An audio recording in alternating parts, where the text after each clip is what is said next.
Unang setup ito mga par, dito lang sa area namin, dito sa Bawi. Binalikan ko yung area namin. Matagal na akong hindi nakapunta dito. So itong setup na to mga par, kala ko walang alimupon kasi sobrang tahimik ng area. Di ko lang alam mga par, nung tumigil pala yung katian ko, mayroon palang layaw. Kaya pala, akala ko kasi tumigil lang siya. Yun pala, kumakampay siya nun. Ay, hindi ko napansin na may layaw pala.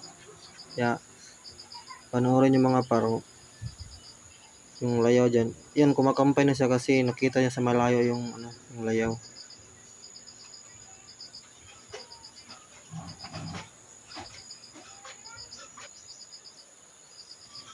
Hindi ko kasi alam na may layaw kasi malayo yung pinagtaguan ko mga par.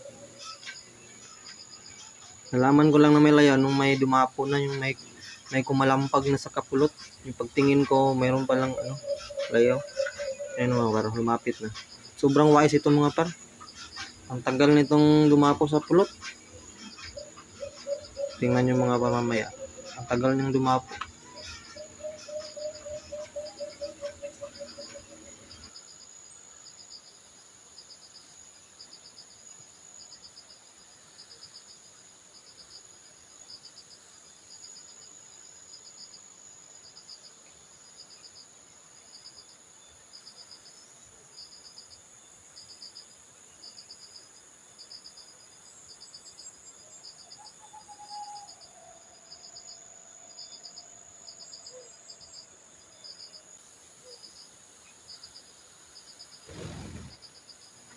At ayun mga par, nahuli rin yung wais na layaw. Salamat sa panonood mga par.